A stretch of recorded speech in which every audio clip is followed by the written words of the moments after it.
Hello दोस्तों, स्वागत करता हूँ मैं आपका आपके और हमारे श्री गुरुकुल कोचिंग में। आज हम यहाँ पे आए हैं अपने chapter light reflection and refraction को आगे बढ़ाने के लिए। जैसे कि आपने पिछली दो वीडियोस में कुछ बातें जानी थी लाइट के बारे में, लाइट क्या होती है, प्रॉपर्टीज क्या होती हैं, क्या क्या फिनोमेना होते हैं उसके, रिफ्लेक्शन के बारे में जाना था, टाइप ऑफ रिफ्लेक्शन जाना था, आपने लॉ के बारे में पढ़ा था। आई होप आपको लॉ समझ में आया होगा। फिर हमने बात करी थी इमेज की, इमेज क्या होती है, कितने टाइप की इमेज होती है। फिर हमने बात करी थी आगे मिरर क्या होता है, कितने टाइप के मिरर होते हैं। फिर हमने मिरर के अंदर जाना था कि प्लेन मिरर में कैसी इमेज बनती है, उसका नेचर क्या होता है।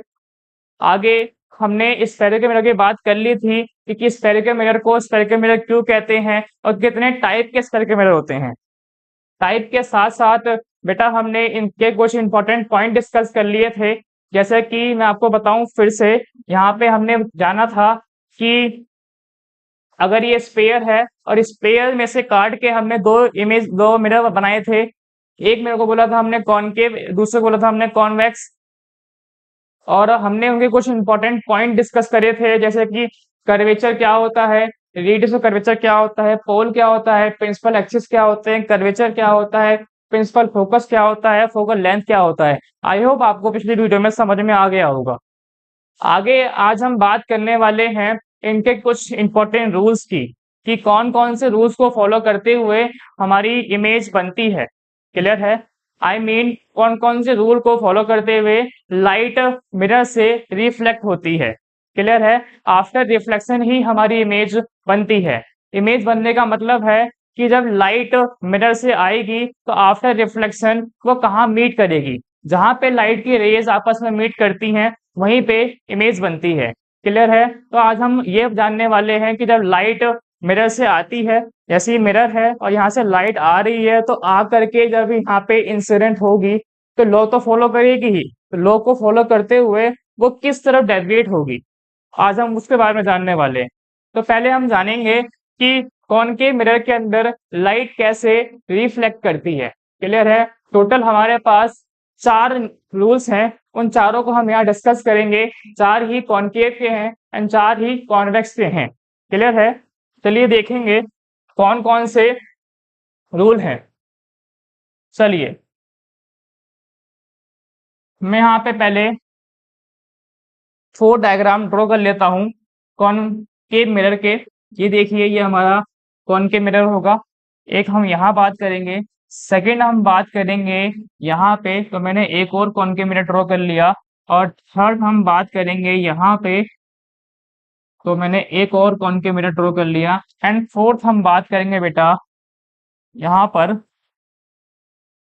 मैंने यहाँ पे एक और कॉनकेव मिरर ड्रॉ कर लिया। क्योंकि कॉनकेव मिरर है बेटा, तो नॉन रिफ्लेक्टिंग साइड यानी जिस पे कोटेड होगी वो इस तरफ होगा, और रिफ्लेक्टिंग साइड कहाँ होगी बेटा, अंदर की तरफ होगी। ये मेरी रिफ्लेक्टिंग साइड है। तो यहाँ पर भी सेम यहाँ पे हम पेंट कर देंगे ताकि मेरी रिफ्लेक्टिंग सरफेस अंदर को रहे। सेम यहाँ पे पेंट कर देंगे हम बेटा, और सेम यहाँ पे पेंट कर देंगे। क्लियर है? ठीक है। अब हमने जो पॉइंट डिस्कस करे थे उनको एक बार रिवाइज कर लेते हैं बेटा। इन्हें क्या बोलते हैं आप? इन्हें बोलते हैं अपर्चर। क्लियर है? और इसका सेंटर कहाँ होगा? क्योंकि अगर ये एक स्पेयर से बना हुआ है तो स्पेयर होने की वजह से स्पेयर का सेंटर इधर होगा। क्लियर है ना? क्योंकि जस्ट इमेजिन ये आपका एक स्पेयर है, जस्ट इमेजिन कि ये क्या आपका स्पेयर है। अगर ये स्पेयर है तो सेंटर कहाँ होगा? इसका इधर होगा। क्लियर है? तो इसका सेंटर कहाँ होगा आपका? Front of the mirror.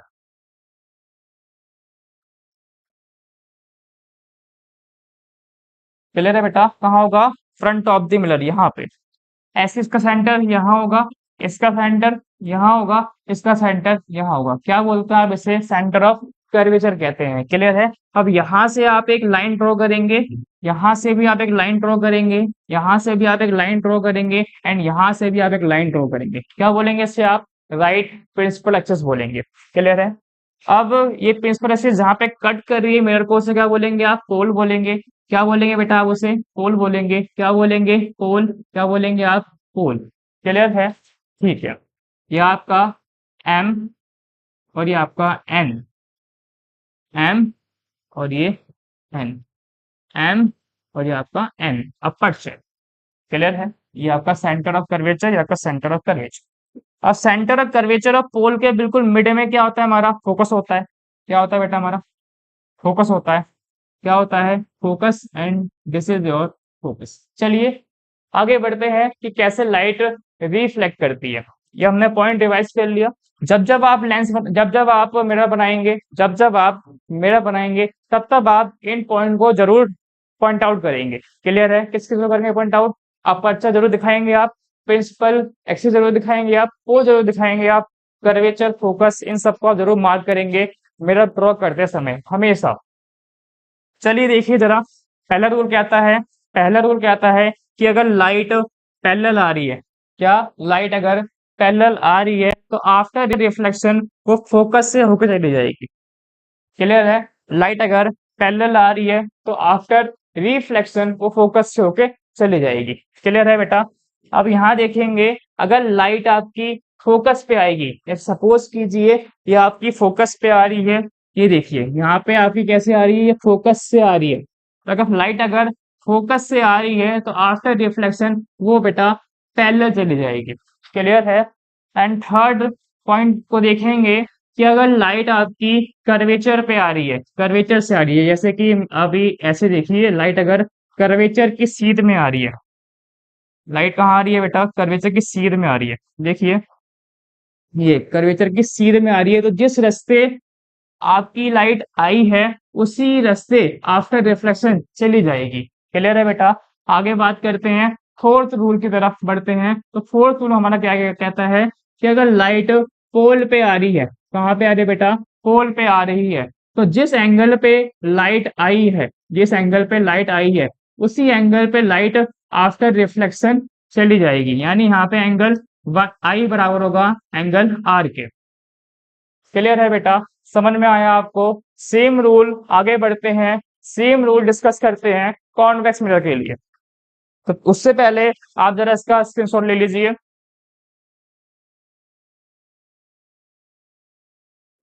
चलिए अब आगे बढ़ते हैं कॉन्वेक्स मिरर के लिए, जानते हैं कि कॉन्वेक्स मिरर में कैसे कैसे लाइट रिफ्लेक्ट करती है।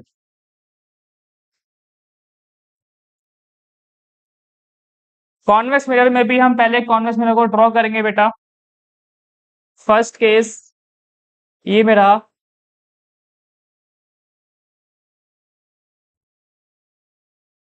Convex mirror, and second convex mirror, third convex mirror, and ये आपका फोर्थ। इसमें भी बेटा आपके टोटल 4 रूल्स होंगे। क्लियर है? फिर से रिवाइज करते हैं बेटा, ये क्या होगा आपका? Aperture, aperture M N, aperture M N. Aperture का मतलब होता है बेटा कि आपका मिरर कितना लंबा है, यानी लेंथ ऑफ मिरर। बेटा इसका फोकस कहाँ होगा? Beyond D. कहाँ होगा बेटा? Beyond D mirror. क्लियर है बेटा? ये रहा इसका सेंटर ऑफ कर्वेचर। ठीक है? तो यहाँ पर भी बेटा कहाँ होगा सेंटर ऑफ कर्वेचर? इधर होगा। यहाँ पर भी कहाँ होगा बेटा? इधर होगा कर्वेचर। यहाँ पर भी क्या होगा बेटा? इधर होगा कर्वेचर। क्लियर है? कर्वेचर के आधे पे फोकस होगा, यहाँ पे होगा पोल, यहाँ पे होगा फोकस, यहाँ होगा पोल। क्लियर है बेटा? यहाँ पे होगा फोकस, यहाँ पे होगा पोल, फोकस, यहाँ पे होगा पोल। क्लियर? रे कैसे रिफ्लेक्ट करती है वो जानना स्टार्ट करते हैं। तो जरा देखिए, पहला केस हमारा सेम कॉन्केव की तरह ही है कि अगर लाइट आपकी पैरेलल आएगी, देखिए लाइट कैसी आ रही है बेटा? प्रिंसिपल एक्सिस के पैरेलल आ रही है, क्योंकि इसका फोकस पहले की तरह सामने नहीं है। कहाँ पे है? बियॉन्ड दी मिरर है। क्लियर है? तो क्योंकि लाइट को रिफ्लेक्ट होना है, यानी टकरा करके बाउंस होना है, तो फोकस पीछे होने की वजह से ये क्या होगा बेटा? फोकस की सीध में, फोकस की सीध में ये रिफ्लेक्ट हो जाएगी। भाई पहले तो फोकस सामने था तो रिफ्लेक्ट करके फोकस पे चली गई थी, लेकिन यहाँ पे पीछे होने की वजह से रिफ्लेक्शन जो होगा फोकस की सीध में होगा। क्लियर है? समझ में आया होगा? चलिए आगे सेकंड केस डिस्कस करते हैं। कि अगर लाइट आपकी फोकस की सीध में आती है, फोकस की सीध में आती है इस तरीके से, तो आफ्टर रिफ्लेक्शन ये बेटा पैरेलल निकल जाएगी। क्लियर है? थर्ड डिस्कस करते हैं बेटा कि आपकी लाइट अगर कर्वेचर पे आती है, कर्वेचर पे आती है इस तरीके से, कर्वेचर पे आने का मतलब है कर्वेचर की डायरेक्शन में आती है, तो आफ्टर रिफ्लेक्शन जैसे आई थी वैसे ही चली जाएगी। क्लियर है बेटा? आगे फोर्थ की तरफ बात करते हैं, फोर्थ के डिस्कस करते हैं। तो लाइट अगर पोल पे आएगी तो जिस एंगल पे आई थी, अगर यहाँ पे एंगल 1 है तो यहाँ पे एंगल 2 है, तो जैसे आई थी बेटा वैसे ही ये चली जाएगी। यहाँ पे एंगल 1 बराबर होगा एंगल 2 के। क्लियर है?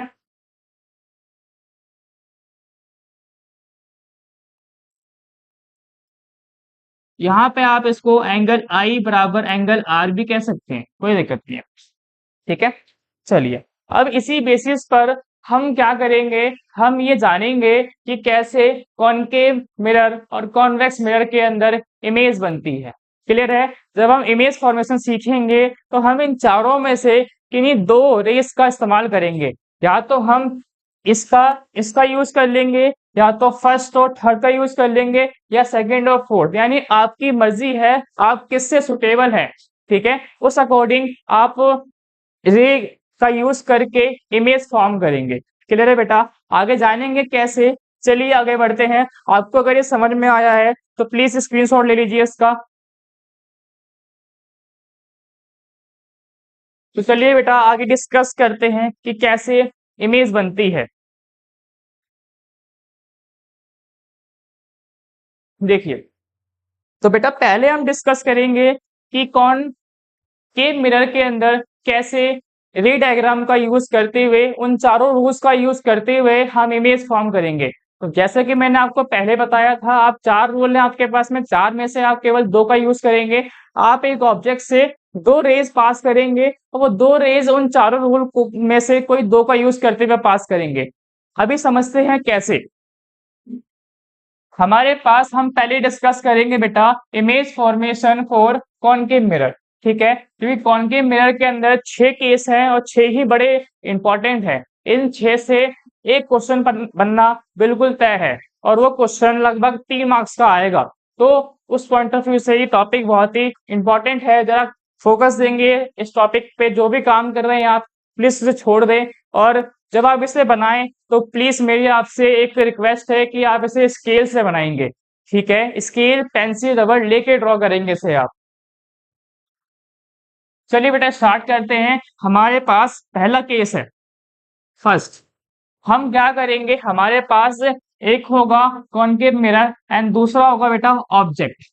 क्लियर है? क्योंकि हमें ऑब्जेक्ट की ही इमेज बनानी है। हमें ये देखना है कि ऑब्जेक्ट मिरर से कितनी दूर रख रहे हैं, कितना पास लेके आ रहे हैं, तो इमेज में क्या फर्क आ रहा है। क्लियर है बेटा?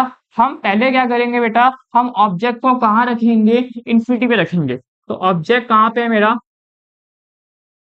ऑब्जेक्ट कहाँ पे, एट इन्फिनिटी है। कहाँ पे बेटा, इन्फिनिटी। तो देखिए बेटा ऑब्जेक्ट कहाँ पे, इन्फिनिटी पे है। तो लाइट कैसे जा रही है, यहाँ से पैरेलल जा रही है। हमने रूल का इस्तेमाल करा, लाइट कैसे जा रही है, प्रिंसिपल एक्सिस के पैरेलल जा रही है। तो आफ्टर रिफ्लेक्शन क्या होगा, ये फोकस पे चली जाएगी। क्लियर है? अब सेम हमने एक और रे पास करी, हमें दो रेस पास करनी है। दूसरी रेस भी मैंने कैसे करी बेटा, पैरेलल पास करी, तो पैरेलल जाएगी तो फोकस पे होके जाएगी। क्लियर है? तो आफ्टर रिफ्लेक्शन ये कहाँ मीट कर रही है, फोकस पे मीट कर रही है। तो आफ्टर रिफ्लेक्शन जहां पर भी मीट करेंगी, जहां पर भी इंटरसेक्ट करेंगी, वही क्या बनेगी, आपकी इमेज बनेगी। क्लियर है? तो अगर ऑब्जेक्ट आपका इंफिनिटी पे है तो माय डियर बताइए इमेज कहाँ बनेगी। तो आपको जैसा कि डायग्राम में दिख रहा है, कहाँ बननी है इमेज, एट फोकस बन रही है। एफ मतलब फोकस। आपको इमेज के बारे में तीन बातें बतानी होगी कि इमेज कहाँ बन रही है, साइज कैसा है उसका, नेचर कैसा है। आपने ये बता दिया कहाँ बन रही है, कहाँ बन रही है, फोकस में बन रही है। आपको सेकंड बताना है साइज कैसा है, क्योंकि देखिए ऑब्जेक्ट कितना बड़ा है और इमेज इतना छोटा है कि हमें दिखाई भी नहीं दे रहा। तो ये कैसा हुआ, पॉइंट साइज हुआ। तो पॉइंट साइज को एनसीईआरटी में लिखा हुआ हाईली डिमिनिस्ड। Highly diminished.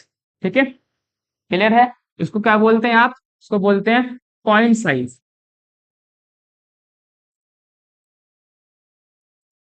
तीसरी बात आपको बतानी होती है बेटा, इसका नेचर कैसा है। तो क्योंकि इमेज मिरर के सामने बन रही है, और मैंने आपको पढ़ाया था कि जब भी इमेज मिरर के सामने बनेगी तो कैसी इमेज होगी? रियल इमेज होगी। तो कैसी होगी बेटा? रियल इमेज होगी। और क्योंकि ये रियल है तो रियल इमेज हमेशा कैसी होती है? इन्वर्टेड होती है। तो वो देखेंगे रियल एंड इन्वर्टेड।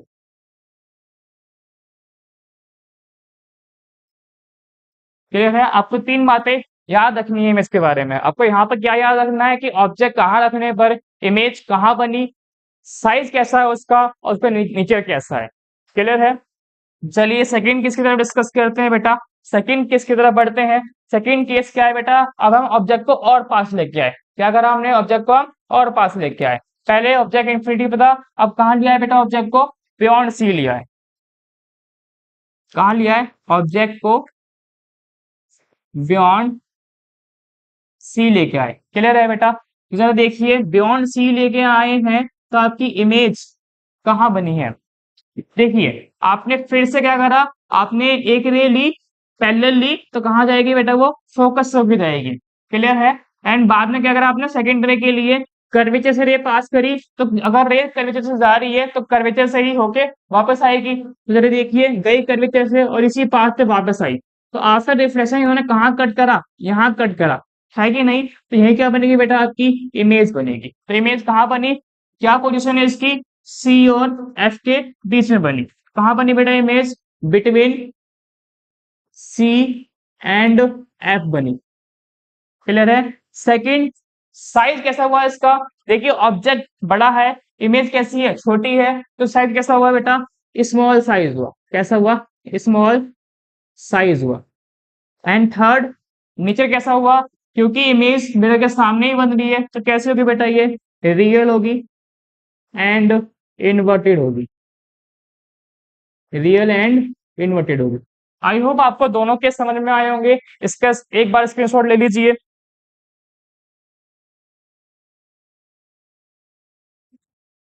चलिए आगे बढ़ते हैं। अभी चार केस अभी और बचे हैं इसके, वो भी डिस्कस करते हैं।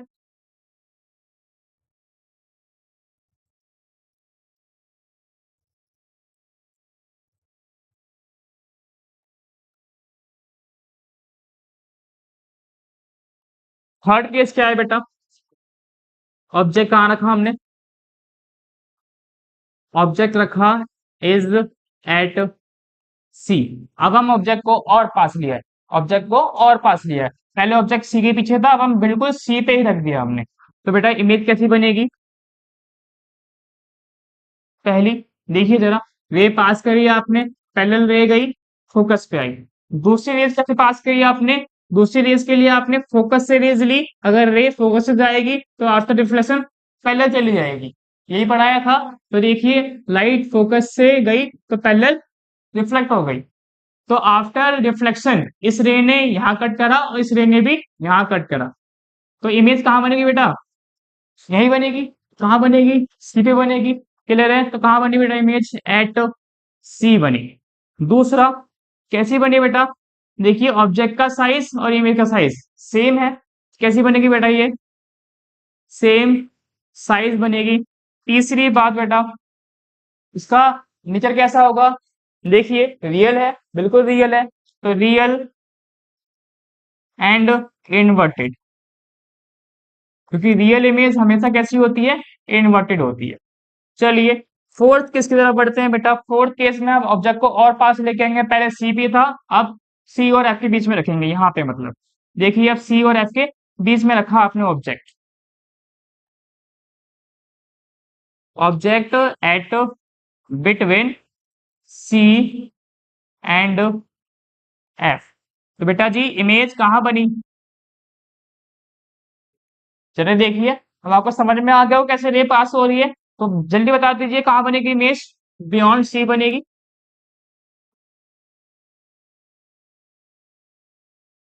ठीक है। साइज कैसा होगा? देखो, ऑब्जेक्ट छोटा हो गया, इमेज बड़ा हो गया। कैसी बनी बेटा? एनलार्ज बनी। तीसरी कैसी बनी बेटा? रियल बनेगी एंड इनवर्टेड बनेगी। ठीक है, समझ में आया?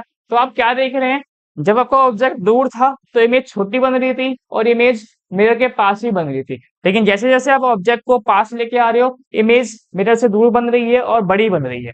क्लियर है? ये चीज आई होप आप ऑब्जर्व कर रहे होंगे। जो बच्चे नहीं कर रहे थे उनके लिए बता दिया मैंने कि इमेज जैसे जैसे पास लेके जाओ इमेज दूर बनेगी, वैसे वैसे आप ऑब्जेक्ट को पास लेके जाओगे।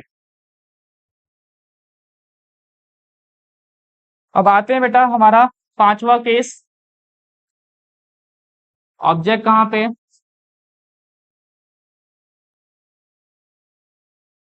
Eight F. आप ऑब्जेक्ट को और पास लेके आए, एफ पे लेके आए। बेटा जी इमेज कहाँ बनी जरा देखिए, क्योंकि लाइट क्या हो गई यहाँ पे लाइट हो गई पैरेलल।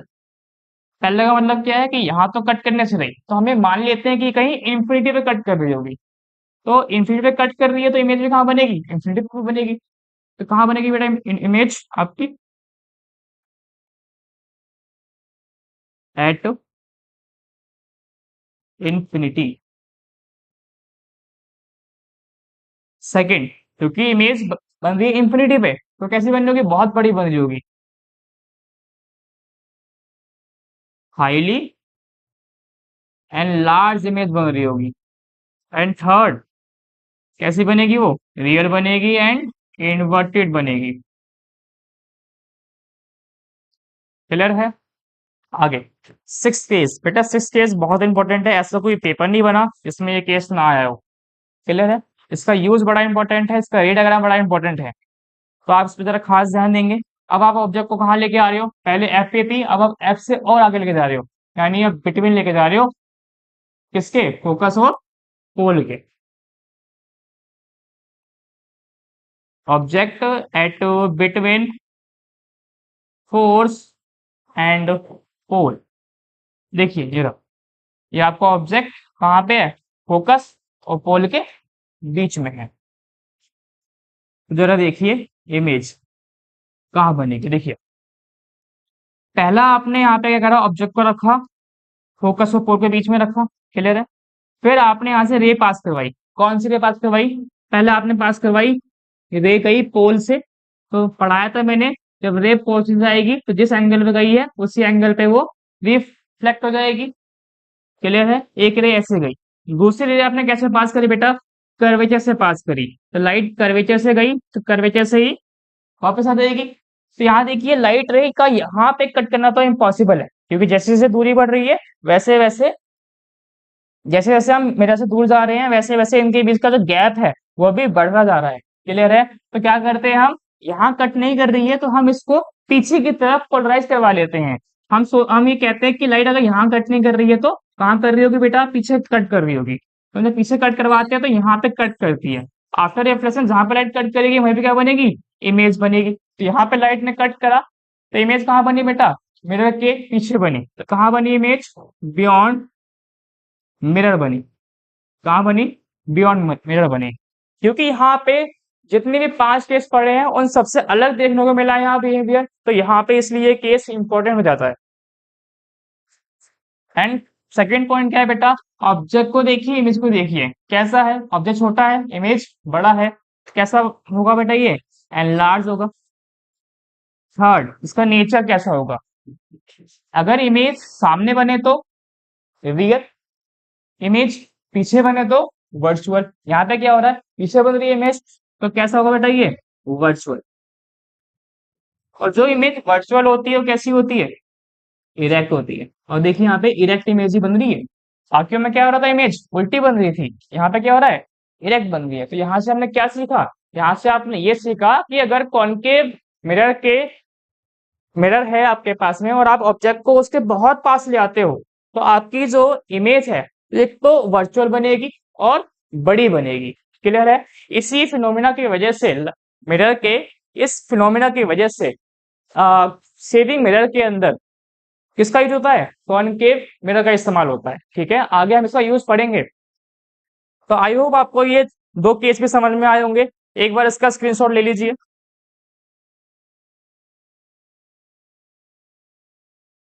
चलिए, अब आपने 6 केस पढ़ लिए बेटा। ये 6 केस में आपने ध्यान क्या रखना है? आपने ये ध्यान रखना है कि आपका ऑब्जेक्ट कहाँ पे है, ऑब्जेक्ट जहां पे है उस अकॉर्डिंग उसकी इमेज की पोजीशन ध्यान रखनी है, उसका साइज ध्यान रखना है, उसका नेचर ध्यान रखना है। आपसे सवाल पूछेगा कि इमेज जो है सेम साइज की बन रही है, तो बताइए ऑब्जेक्ट कहाँ रखा होगा। तो आपने थर्ड केस में पढ़ा था कि अगर आपका ऑब्जेक्ट कर्वेचर पे है तो इमेज भी कहाँ बनेगा, कर्वेचर पे बनेगा और सेम साइज का बनेगा। तो अगर आपने ये बातें ध्यान रख ली तो इनसे बनने वाले कोई भी क्वेश्चन आपसे नहीं छूटेंगे। क्लियर है? आगे बढ़ते हैं बेटा। Use of concave mirror, concave mirror का कहाँ कहाँ यूज होता है, फटाफट से देखेंगे यूज के बारे में। तो बेटा पहला यूज है जो आपके टॉर्च होते हैं, हेडलाइट्स होती हैं गाड़ियां की, या सर्च लाइट होते हैं, इन सभी में किसका यूज होता है बेटा? कॉनकेव मिरर का यूज होता है, क्योंकि कॉनकेव मिरर जो है हमें एक पैरेलल बीम बना के देता है। सेकंड बेटा, जैसे कि मैंने आपको बताया था कि अगर आप कॉनकेव मिरर के बिल्कुल पास में ऑब्जेक्ट रख दोगे तो उसकी इमेज वर्चुअल बनेगी, बड़ी बनेगी और इरेक्ट बनेगी। तो इसीलिए इसको शेडिंग मिरर में इस्तेमाल करते हैं। शेडिंग मिरर के साथ साथ जो मेकअप मिरर होते हैं उनमें भी इसका इस्तेमाल होता है। तो बेटा ये सेकेंड हमारा यूज होगा। कहाँ यूज करते हैं इसको? शेडिंग मिरर में यूज करते हैं, क्योंकि इससे हमें हमारी फेस का एक लार्ज इमेज देखने को मिलता है। थर्ड है बेटा कि इसका इस्तेमाल डेंटिस्ट करते हैं। डेंटिस्ट के पास कभी गए होंगे आप लोग, तो डेंटिस्ट के पास एक छोटा सा मिरर लगा होता है, एक ऐसा स्टिक टाइप होती है, उसके कोने यहाँ पे मिरर लगा होता है, आपके मुंह में डाल करके आपके दांतों की इमेज देखता है। तो आप डेंटिस्ट भी कॉनकेव मिरर का इस्तेमाल करते हैं ताकि आपके जो दांत हैं उसकी बड़ी इमेज उसको देखने को मिल जाए।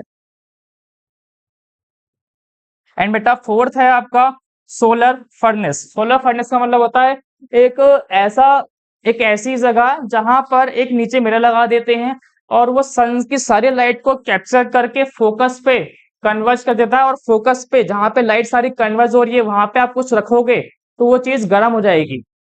क्लियर है? आपकी इमेज नहीं है, मैं आपको इमेज दिखाता, इमेज में लगा नहीं पाया, कोई बात नहीं है, जब नेक्स्ट वीडियो में आएंगे मैं आपको पहले वही दिखाऊंगा। चलिए आगे बढ़ते हैं। इसके दो ही केस है बेटा, दो ही केस हम डिस्कस करेंगे इसके अंदर। तो हमारे पास क्या है बेटा? कॉन्वेक्स मिरर है। तो कॉन्वेक्स मिरर में दो ही केस है। पहला केस है बेटा कि हमारा जो ऑब्जेक्ट है, हमारा जो ऑब्जेक्ट है कहाँ होगा? एट इंफिनिटी होगा। कहाँ होगा बेटा? इंफिनिटी पे होगा। तो अगर हमारा ऑब्जेक्ट इंफिनिटी पे है तो देखिए ये रहा हमारा ऑब्जेक्ट, सपोज करिए हमारा ऑब्जेक्ट है, लाइट यहाँ से कैसी आ रही है? पैरेलल आ रही है, पैरेलल आ रही है। तो मैंने पढ़ाया था अगर पैरेलल आ रही है तो क्या होगी? फोकस के अलोंग ये चली जाएगी, फोकस के अलोंग ये चली जाएगी। तो लाइट यहाँ तो मीट करने से रही, तो कहाँ कराएंगे मीट? इसे अंदर मीट करवाएंगे। तो यहाँ मीट करवा रहे हैं हम इसे। तो इमेज कहाँ बनी? एट फोकस बनी। कैसी बनी बेटा? ऑब्जेक्ट देख कितना बड़ा है, इमेज पॉइंट साइज है बिल्कुल। इमेज कैसी है बेटा? पॉइंट साइज है, क्योंकि इमेज मिरर के पीछे बन रही है। तो कैसी है? वर्चुअल है। कैसी है? वर्चुअल एंड इरेक्ट है। सेकंड केस देखते हैं बेटा। ऑब्जेक्ट को हम कहाँ रखते हैं? भाई पहले तो पहले वाले में क्या था कि फोकस कर्वेचर सब सामने थे, तो हम फोकस कर्वेचर के अकॉर्डिंग उसकी पोजीशन को डिफाइन करते थे। लेकिन यहाँ पे फोकस कर्वेचर पीछे है, तो हम ऑब्जेक्ट की पोजीशन को डिफाइन नहीं कर पाएंगे। तो हम ये कह देते हैं कि ऑब्जेक्ट कहाँ पे है? ऑब्जेक्ट इंफिनिटी पे है, इंफिनिटी। और यहाँ पे क्या है आपका? पोल।